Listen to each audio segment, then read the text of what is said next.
Kwa kawaida, wanaume ni watu ambao wana upendo sana kwa damu zao.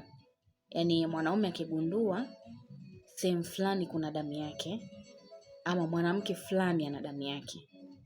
Ni ngumu sana kuiacha damu yake iteseke.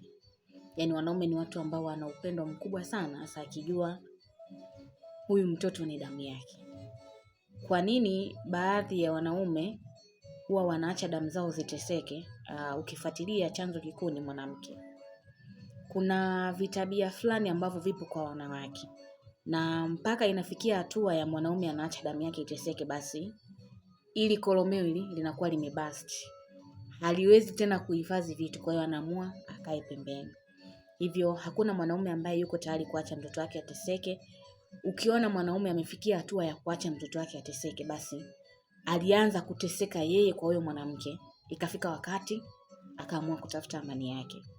Hivyo ukiona mwanaume anapambana juu ya damu yake, mwanamke usimkatishe tamaa, usimuonyeshe vitendo ambavyo vitamsababisha atelekeze damu yake. Kwa hiyo weka akilini kuwa hakuna mwanaume ambaye anatelekeza damu yake, hasa kisha gundua hii ni damu yangu. Ukijirekebisha wewe mwanamke, ukijua nafasi yako, alafu ukikubali maisha mengine yapite, muanze maisha mengine mapya, hutoteseka na mtoto, hutoteseka na kufosi huduma kwa mwanaume.